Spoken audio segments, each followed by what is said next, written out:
wowe uri kumbwira ngo miliyoni 3 n'icumerega wazitanga baravuga ngo akeza karigura niba wamushimye hari ibyo wamukundiye umubyeyi waricara akabibara kuvuga ngo umwana wanjye agiye gushaka azajyana ibi bagombe baduhereza amafaranga azavamo ibyo byose. Yes, none ukuvuga ngo ni business kubera ko none se uwo mukobwa uzamwirongorera noneho nibanga kubitanga. Urumva wowe umutipe ubuzi ngo arayafite arega ujya kubivuga nawe hari uko wabibonye gute mugenda muri Lamborghini uragiye kuzana ngo nzamu 500 gute niba se koko inkwano atari business ni gute ushobora gusanga nk'umusore niba yarakunze umukobwa bagiye gukora ubukwe ahasigaye ababyeyi turabizi ko aribo bicara hamwe bakemeranya ku kintu cy'inkwano nta nyine we urumva rega n'ubundi yakomeje azana ikintu cya business mu mutwe harimo na business mba ndi kureba n'ura muhungu zazo uri kumubwira ko ari oya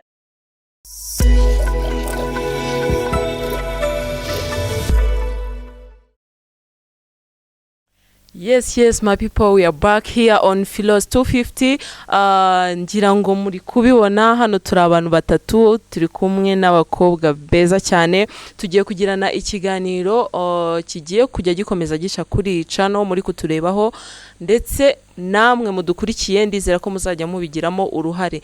Nge rero ndacyari wa wundi Lea Enira umukobwa wanyu mukunda cyane ndi kumwe n'umukobwa hano muri kubona mperehera reka mpere iburyo bwanjye ibumoso bwanjye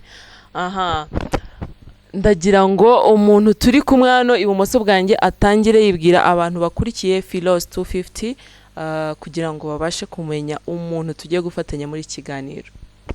Murakoze nitwe Ibora Giselle asante. Wow. Giselle ufite ijwi ryiza. Murakoze cyane. Okay, reka nanone tugaruke ku rundi ruhande umuntu turi kumwe nawe atwibwira. Urakoze cyane Leya nitwa Francine bene gusenga sinzi ngewe ni uravuga ko mfite ijwi ryiza rero. Wowe ngiye kuvuga ukuntu wambaye ikanzu nziza by the way wambaye neza kabisa. Merci beaucoup.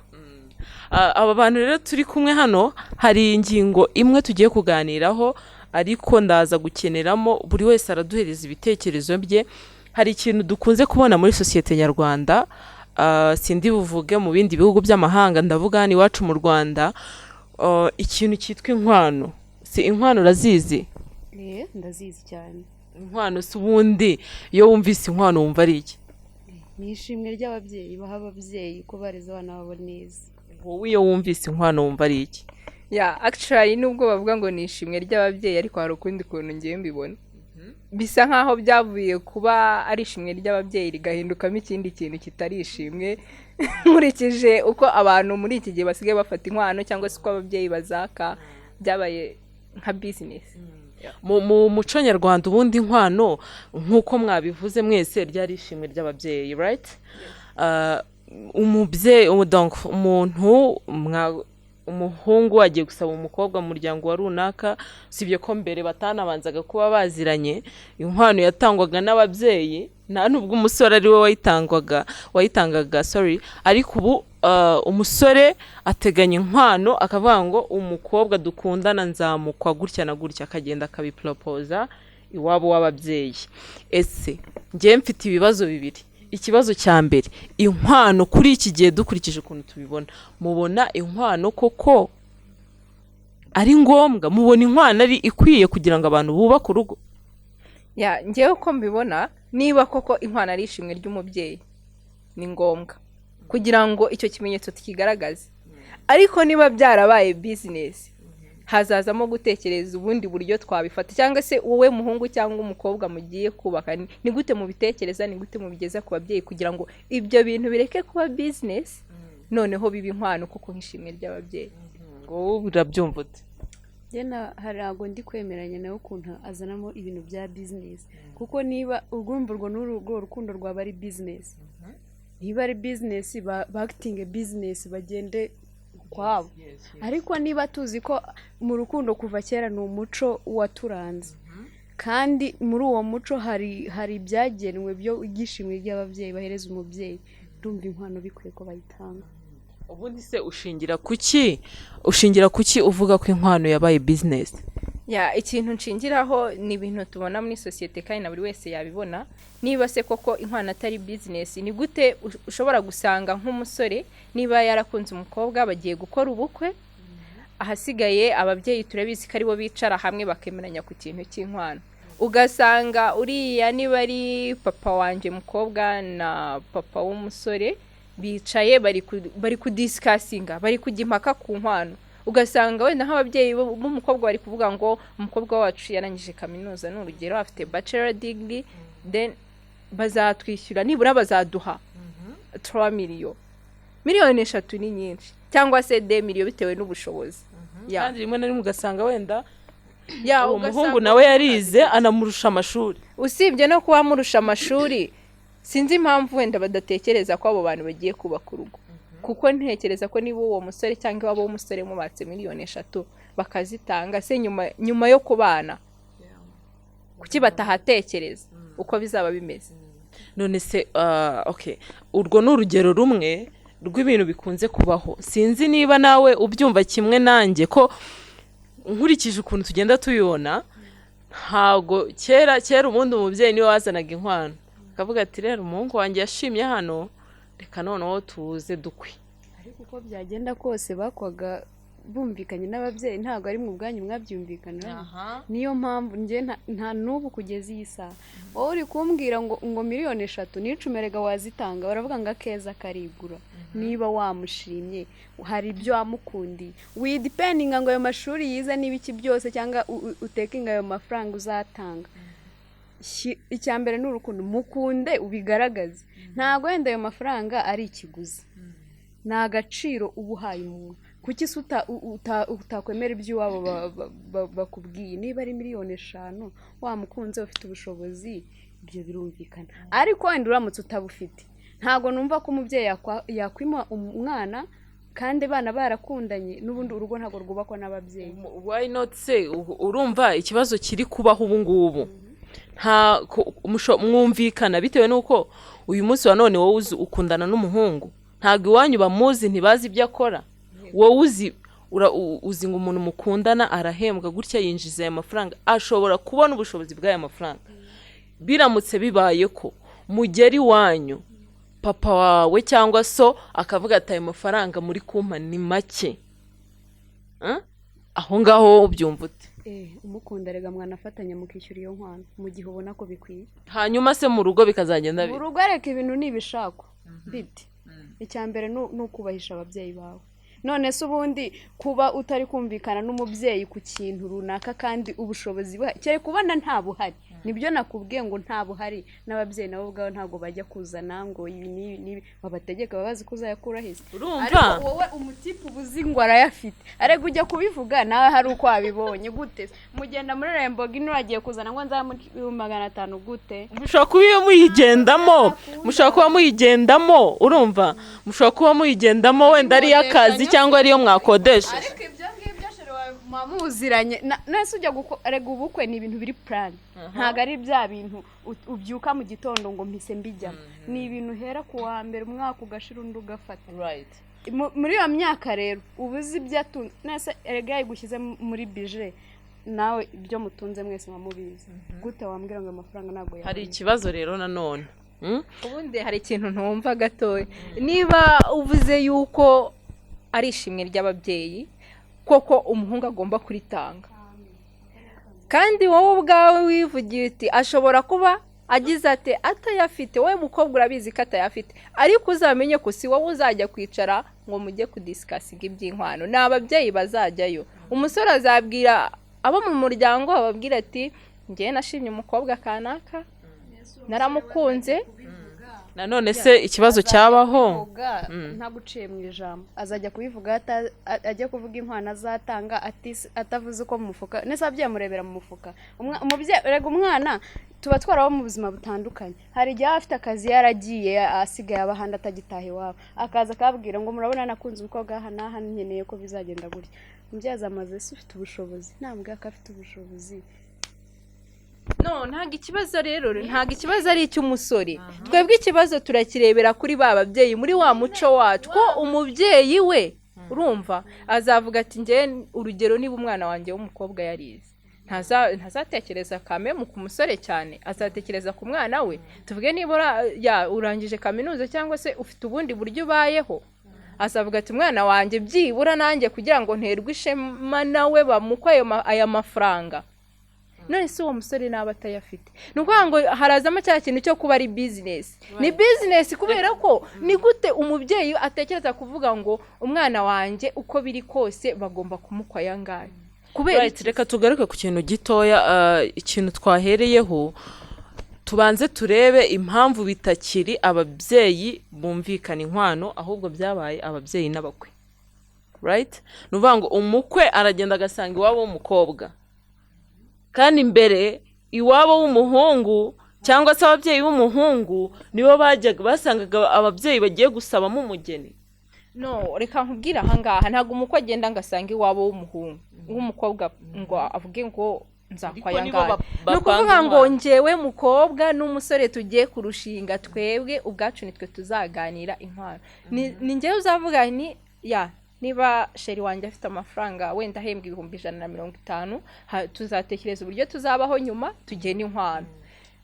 Aho rero hashobora kubamo kwikunda.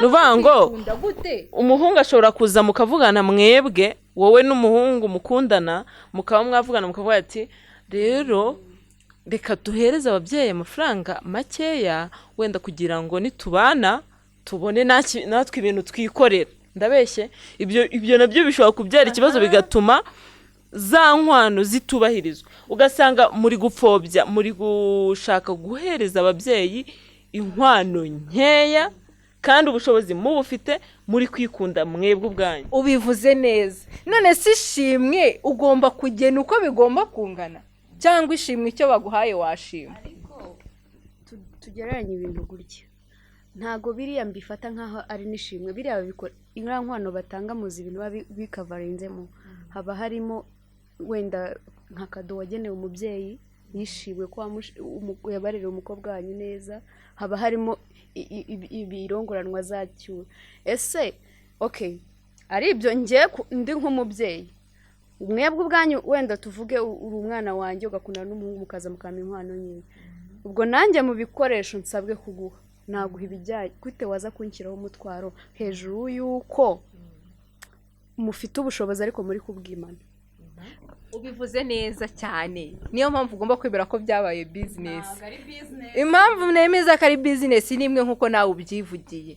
Umubyeyi waricara akabibara kuvuga ngo umwana wanjye agiye gushaka azajyana ibi bagombe baduhereza amafaranga azavamo ibyo byose.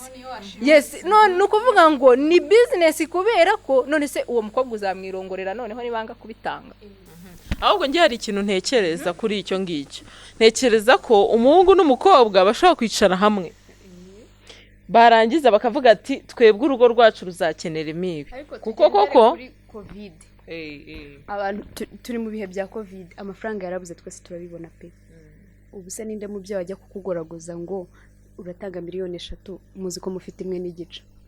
Kandi niba ari ubwumvike, ubu ngo ntago twavuye mu binyejana bya kera ubundi nta n'umuhungu yagushakaga atakuzi, ariko ubu ngo musigaye mwaragize ibitangaza muba muri kumwe amasaha 24 kuri 24 murabiganira gute. Ahubwo ni wowe komveka iwanyu ngo nkurikije uko nzi umuntu tugiye kurushingana afite amafaranga ya nayo, nkurikije urukundo dufitanye n'imishinga dufitanye, tuzabahiye inkwano ababyeyi nabo bakayimenya. Gutumwa wewe waba ukunda umwana wawe ukajya kunaniza, ari business rero. Nanjye nakubwiye ngo iryo shime ntabwo rikwiye gupfobya, mugomba kuritanga uko rikwiye, rigenwe neza, ubundi tubyubahezemo dukomeze dukurikize umuco. Mu gihe se erega hari ikindi kintu nanone kimwe tugomba kugarukaho. Umuntu ashima umuntu, sibyo? Kuko amushimye nyine akamuha ishimwe yamugeneye, sibyo? Kubera iki umubyeyi yumva ko yagena ishimwe bari bumuhe? Arega ubundi ishimwe ntabwo ndumva twakomeje kubigira amafaranga. Kera ubundi ko bakavuga ngo inka, ubundi urugero tuvuge wenda nko mu Mutara ko niho nzi cyane, nko mu Mutara ntago ibintu by'amafaranga bakubwira ngo uko amafaranga ko giye amafaranga baguca menshi pe.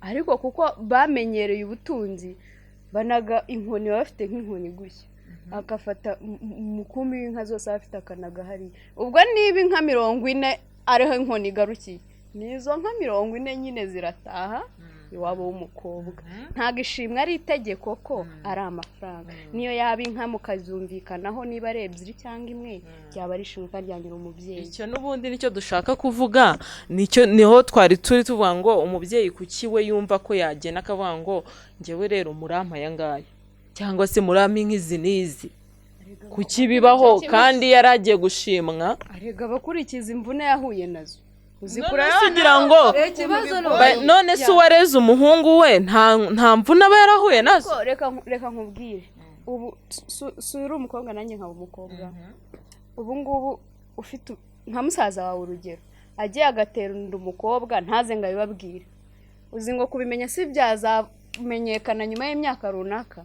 ariko wowe anytime baza akagutera inda ndakubwiza ukuri ukwezi kumwe urigaragaza wa mubyeyi ashyiraho igitsura umuhungu igitsura yashyiraho umuhungu n'undi umuhungu rega barumva ariko bagera no kubisiga bakigendera ariko umukobwa bisaba guhora uri focused na ucahagaruke biri uri umuntu sinamukubujije ibaza izo nduru zose barahuye nazo hari ibintu rero nanjye ntabwo mbyumva aho ngaho niba ushatse kuvuga gutyo ushatse kugereranya yuko ni nkaho waba uvuze ko ya umubyeyi we umubyeyi w'umusore nta mvune ahura nazo kandi nawe muri make ahura nazo nese niba uvuga ngo umukobwa bafata umwanya wo kumukurikirana bakamubwira ngo irinde ibi n'ibigira ibi n'ibi gute se uwo musore mugiye kurushinga noneho tuvuge n'urugero ntiyigeze anatera inda yitwaye neza nawe biri mu byo wamukundiye utekereza ko ababyeyi be bo batafashe uwo mwanya kugira ngo bagire gute bamwigishe babigizemo uruhare turabyemeranya hanyuma nanone ikindi ngiye mvugira yuko ubu ngubu inkwano zabaye business kubera iki gute ubundi mwicara mukavuga ngo icyo ni ikintu cya mbere mugiye kunegosiya inkwano kabane nubwo muri iki gihe ubundi hari ikintu mba ntumva muri iki gihe nubwo ngewe umukobwa nakumvikana n'umusore nkaba ati dufite ayangaya ni nabyo tuzagira gute ni nabyo tuzabwira ababyeyi ariko hakabaho icyo kintu cyo kwicara ngo mugiye kunegosiya ubundi icyo kintu nicyo kibazo kirimo mama muri kunegosiya ibyo bintu ntago ari twe twabizanye kuba byaravuye mu muco wa kera bikaza ubu ngubu ntago iyo business ntago ije aka kanya sibyo abatubanjirije nibo babize niba baragenye ishimwe why not mudakomeza ngo mukurikize ibyo bashyize hari ikintu ngewe nifuza ko mumbwiraho guca umuco ngo wanda none iyo uvuga ngo kuki bafata time yo kunegose none se kera ko bakunanaga batanaziranye ntago bagiraga ngo ababyeyi ubwabo bagiye kunegosiya aho bari nyumva neza ntago navuze ngo umuco tuwuce yes ariko uburyo byahindutse uwo muco wahindutse business kuki bitaguma nk'uko umuco wahoze kera tukaba tuzi ko iryo shimwe rigomba gutangwa ariko hatabayeho amananiza nese turabiyobe ko hari abantu benshi abasore benshi bananizwa na n'iyi saho ushobora gusanga 90% bakubwira bati ku nkwano rwose biba bigoye n'ibihe tugeze oya ntago ari ikintu nshaka ko nanone tuvugaho niba koko umusore n'umukobwa ari bo bumvikana inkwano bitewe nuko niba baba bazi ubushobozi bafite nuvuga ngo umukobwa niwe umenya ubushobozi umuhungu yabona akamenya ngo byibuza niba ufite 5,000,000 haravamo 2,000,000 z'ababyeyi sibyo niba koko abana ari bo bashobora kwicara akaba ari bo banegosiye inkwano bakayigeza ku babyeyi ndashaka ko nanone utubwira ibyo ngibyo byakitwa business bite kandi urumva wowe umukobwa uzi ubushobozi bw'umusore wawe muricaye murabyumvikanye nta mananiza abayeho bitewe nuko muziranye bihagije none muravuga ati niba koko twabasha kubona 1,000,000 wenda n'urugero cyangwa dushobora kubona inka 10 reka dufatemo 3 tuzigenera zibishimwe ry'ababyeyi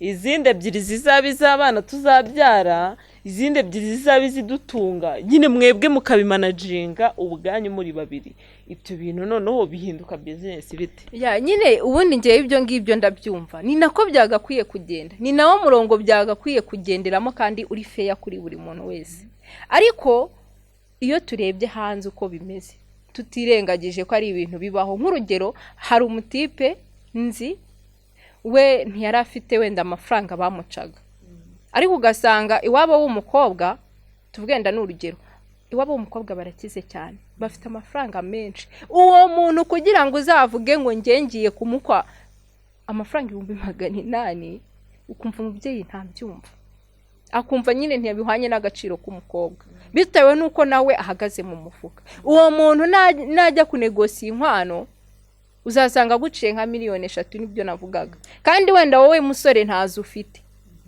Uko byagenda kose uzaza uvuga uti mfite izi ngizi, ugasanga bahayeho no kwicara mu gatakamba. Ubundi gute bajya mu biciro? Ubundi akenshi bari abasaza iyo bicaye barimo barasaba inkwano, usanga bicara bakanegosiya duciye 3,000,000, bikamanuka bakavugana, bikamanuka bikazarangira wenda bigeze kuri ya 1,000,000 kuko ariyo babashije kugira gute kubona.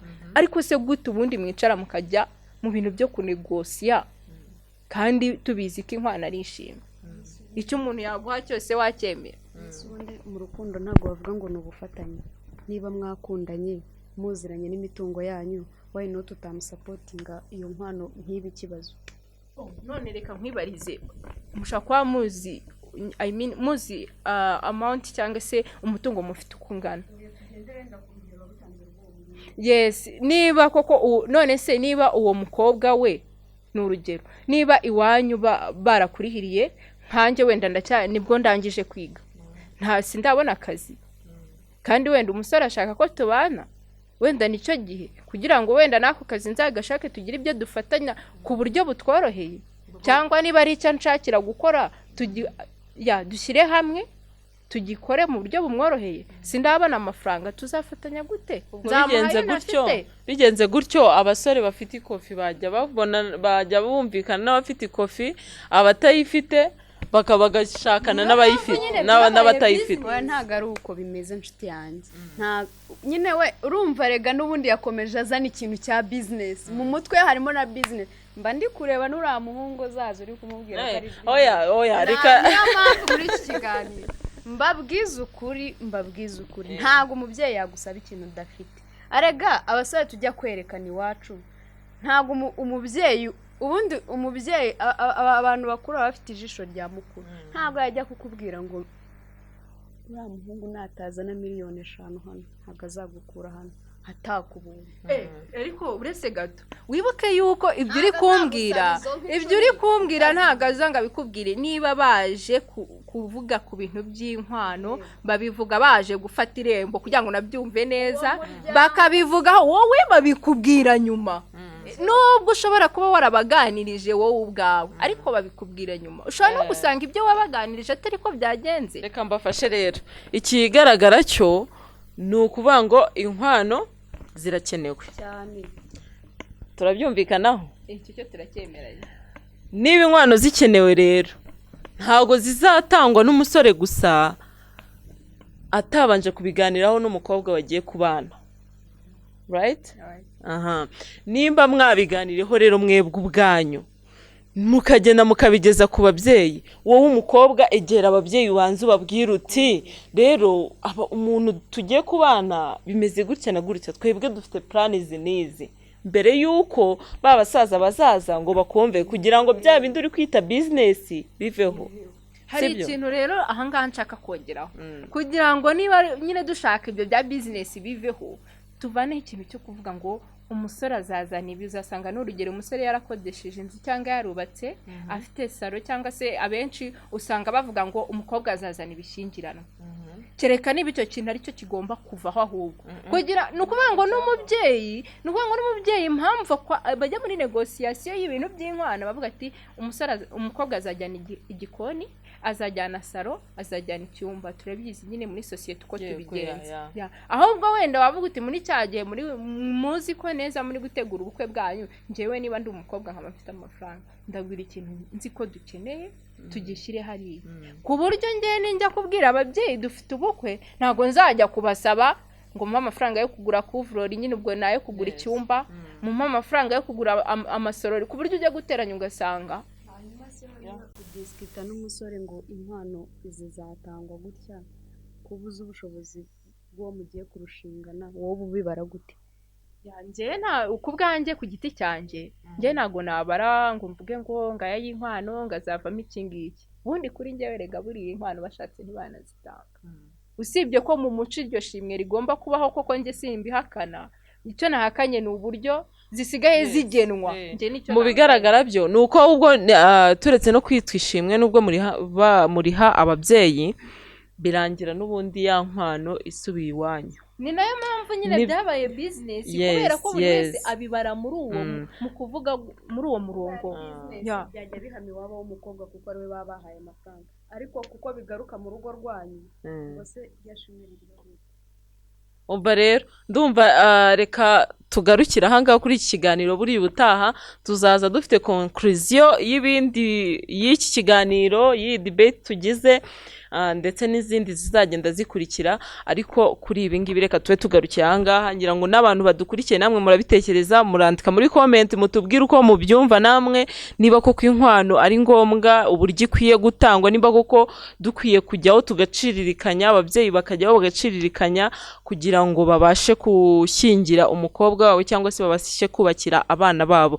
ngira ngo namwe mudukurikiye dukeneye ibitekerezo byanyu aho hasi muri comment. Reka nshimire Giselle twari turi kumwe. Nawe urakoze cyane. Nawe reka ngushimire kuba twari turi kumwe, wadufashije muri iki kiganiro. Urakoze cyane Leya. Abantu mwese mwakurikiye Filos 250, reka mbashimire ku mwanya wanyu mwafashe mukadukurikira. Ariko nibutsa abantu batarakora subscribe kuri iyi channel muyikore, ndetse mwibuke no kusharinga iyi video inshuti zanyu kugira ngo nazo zibashe gukurikira ikiganiro nk'iki. Mukore na like. Ikindi ibitekerezo byanyu kuri iyi ngingo tumaze kuganira turabikeneye kugira ngo tuzafatanye gufata umwanzuro w'igikwiye kuri iyi ngingo twaganiraga. Mwakoze mwese kubana natwe.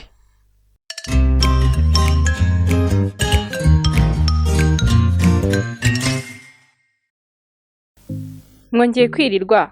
Uyu mwanya ni umwanya twahariye agace ka sobanukirwa. Mu gace kacu ka sobanukirwa tugiye kumenya ku bijyanye no gukoresha ikinini cyibanze cyangwa se ibyo twita emergency contraceptive pills mu gihe wakoze imibonano mpuzabitsina idakingiye. Ni kenshi ushobora gukora imibonano mpuzabitsina idakingiye ukaba ufite ubwoba ko ushobora kuba wasamye, cyangwa se utazi neza niba wari mu gihe cy'uburumbuke ukaba wumva ushobora kuba wasamye. Ariko reka nkumare impungenge, hari ibintu byinshi cyangwa se ibinini biri ubwoko bitandukanye ushobora gukoresha kugira ngo udasama.